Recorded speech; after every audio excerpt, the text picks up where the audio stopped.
사상 최대 규모로 진행된 폴란드 국군의 날 퍼레이드 가운데 한국에서 도입한 무기체계들은 단연 화제의 주인공이었습니다. 폴란드 시민들에게 공식적으로 첫 선을 보였던 FA-50, K2 전차, K9 저주포 등 메이드 인 코리아 무기들은 전 세계 미디어들의 관심을 한몸에 받았는데요. 그러나 유독 유럽의 한 국가에서는 그닥 탐탁치 않은 반응을 보이고 있습니다. 바로 독일이죠. 독일 공영방송 도이치벨레 역시 이날 퍼레이드 행사에 대해 집중 보도하였는데 이악 물고 K2 전차와 K9 자주포의 모습은 내보내지 않았습니다. 폴란드가 운용하고 있는 구형 레오파르트 2A5 모습만 계속 보여주면서 가끔씩 미국 에이브람스의 모습을 내보내는데요. 보면서 내심 에이브람스도 보여줬는데 그래도 찬조 출연식으로 K2, K9 모습 비춰주겠지 했지만 끝날 때까지 레오파르트 2만 주구장창 내보냈습니다. 다른 해외 매체들이 퍼레이드 기사에서 K2 전차를 메인으로 내세운 것과 사뭇 비교가 되는 모습이었죠.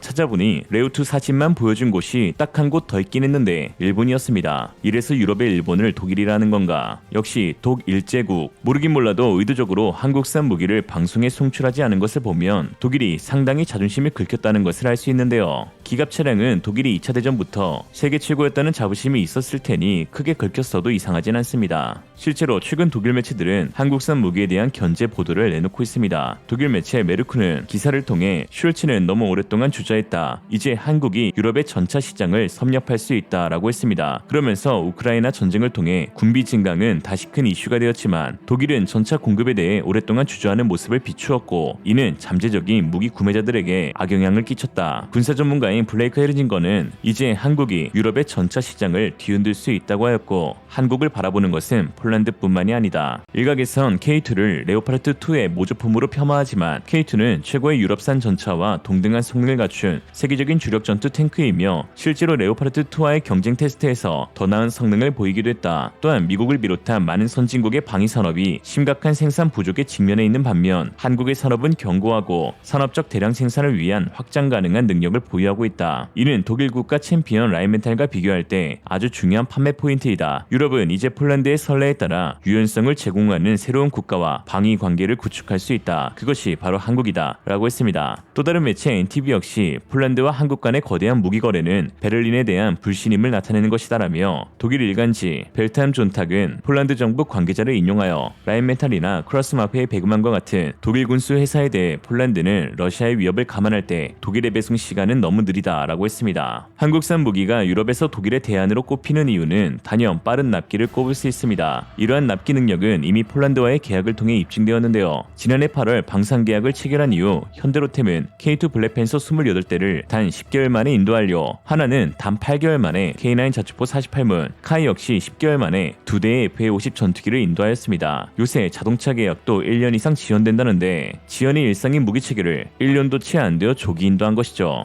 K9 자주포와 K2 전차는 각각 4월, 6월에 2023년 예정 납품 대수를 모두 충족하여 벌써 내년 인도될 물량을 생산 중에 있죠. 국가번호 8위의 나라가 납기에 진심을 다하면 생기는 일. 오늘도 한국 무기공장에서는 어이 김씨 천천히 빨리 대충 잘 만들어 라는 소리가 들려옵니다. 반면 독일산 전차 레오파르트 2A7의 경우 노르웨이 수출권을 보면 전차 54대에 무려 9년이 걸린다고 했는데요. 이 정도로 차이가 나니 한국으로 눈을 돌릴 수밖에 없는 것입니다. 독일은 잘 알려진 대로 수년간 지속된 군비 감축 정책으로 인해 자국 내 여러 방산업체들은 견디지 못하고 문을 닫았는데요. 군비란 게 늘 축소는 쉬우나 확대는 어렵다고 다시 원상태로 복구하기까지 상당한 시간이 소요될 것으로 보입니다. 특히 독일의 노동 환경이 대량 생산, 빠른 납기와는 상당히 거리가 멀 수밖에 없는데요. 독일은 칼 마르크스를 배출한 나라답게 사회주의적 전통과 노동자의 권한이 매우 강한 나라입니다. 현재 135년의 전통을 자랑하는 집권 3인당도 원래는 마르크스주의 혁명 정당으로 출발했죠. 그리고 그 지지 기반은 여전히 노동자와 노조 세력으로 이루어져 있습니다. 독일은 OECD 국가들 가운데서도 가장 적은 근무 시간 통계를 지닌 국가인데요. 복지와 혜택에 둘째가라면 서러운 미국도 놀래서 독일 공장을 촬영할 정도로 적은 근무량으로 널리 알려져 있습니다. 여기서 뭐 하세요? 쉬는 시간이요? 겨우 주 36시간 근무하시잖아요. 2시 퇴근이라고요? 그럼 집에 가서 뭐 하세요? 개 산책 시키고 여자친구랑 커피 마시죠. 그리고 또요. 뭐 안 해요? 쉬죠. 정책에 대해 옳고 그름을 따지려는 것은 절대 아닙니다. 각기 주장하는 대로 장단점이 분명하게 있으니까요. 그러나 결과만 놓고 이야기하자면 독일 산업에서 노동자에 대한 권리, 혜택, 우대 정책이 늘어날수록 산업의 효율성은 떨어지고 있는 것이 입증되고 있습니다. 포커스 독일판에서는 업계는 숙련공 문제를 해결하기 위해 주당 근로시간을 42시간으로 늘릴 것을 제안하고 있다며 지그마 가브리엘 전 외무장관은 무엇보다 먼저 우리는 매일 이 나라에서 헌신적으로 일하는 사람들이 필요하다며 왜 독일인들이 미래에 더 오래 일해야 하는지에 대해 말했다라고 했습니다. 이제 장인의 나라로 이름을 떨쳤던 독일에서는 부족한 근로시간으로 인해 숙련된 노동자가 점차 사라지고 있는 현실입니다. 사람들 사이에서는 더 조금 일하고 더 많이 쉬자 분위기가 형성되면서 경제에도 악영향을 끼치고 있는데요. 올해 독일은 2분기 연속 GDP 마이너스 성장률을 기록하면서 사실상 경기 침체에 들어섰습니다. 블룸버그는 독일은 제조업 부문을 중심으로 침체가 심화되었다라고 했죠. 연수입의 40% 이상을 세금으로 걷고 있는 독일에서는 직장만 다닌다면 딱히 먹고 사는 문제가 지장이 없으니 굳이 더 일할 필요가 없다는 반응입니다. 이것이 일반적인 기업이라면 딱히 상관없겠지만 방위산업이라면 이야기가 달라집니다. 방위산업은 먹고 사는 문제가 아니라 국가의 안보가 걸려있는 문제이기 때문입니다. 특히나 한국과 같이 아직 전쟁이 끝나지 않은 나라, 군사적 위협이 계속 진행되고 있는 나라에서는 군수산업은 절대 멈출 수도 멈췄어도 안 되는 분야이죠. 일례로 LIG 넥스원이 무려 8년 동안 영업이익률 단 1%였음에도 불구하고 사업을 철회하지 않았던 것은 국가의 안보를 지킨다는 사명감과 책임감으로 나섰기 때문입니다. 물론 한국의 야근 문화, 빨리빨리 문화에 대한 부작용도 존재한다는 것은 누구나 다 아는 사실입니다. 그러나 그 기반으로 한국 경제가 성장했고 오늘날 방산강국으로 도약하게 된 계기가 되었다는 것도 부정할 수 없는 사실입니다. 이제 이러한 빠른 납기와 대량 생산 능력은 민주주의 무기고로서 긴박한 유럽의 안보에 유일한 대안이 되고 있는 것이죠. 물론 한국산 무기가 단순히 빨리 줄 수 있다는 장점 하나만으로 독일 방산을 뛰어넘었다고 말할 수는 없습니다. 성능에서 비교 우위를 보여줄 수 없다면 유럽 표준 무기 자리를 선점하고 있는 독일과 경쟁할 수 없겠죠. 그런데 최근 독일산 무기 체계가 막연히 더 좋은 성능을 가질 거라는 고정관념이 서서히 깨지고 있습니다. 본격적으로 한국산 무기가 해외 선진국들로 수출되면서 현지 테스트를 통해 독일산보다 더 낫다는 평가를 받고 있는 것인데요. 노르웨이 전차 도입 사업에서는 K2 전차가 독일산 레오파르트 27 플러스 전차와 비교해 더 나은 성능을 보였다는 결과를 받았고 심지어 노르웨이 국방물자국은 두 차례나 현대로템의 K2 전차를 추천하기도 했죠. 또한 호주 차세대 장갑차 도입 사업에서는 독일 린스 장갑차와 한국 하나 레드백 장갑차가 최종 후보로 경쟁하였는데 결국 레드백이 우선 협상 대상자로 선정되면서 또 한 번 승리하기도 했습니다. 앞서 호주 일간 디 오스트레일리아는 독일 라인멘탈의 입찰가가 더 낮았지만 성능에서 한화의 레드백 장갑차가 린스보다 더 나았다며 공급 계약의 배경을 전하기도 하였습니다. 특히 독일은 호주 공장에서 생산하는 호주산 라인메탈 복서를 역으로 수입하겠다는 조건까지 내걸었지만 결국 성능에서 밀리면서 엄청 자존심을 구긴 상황이 되었죠.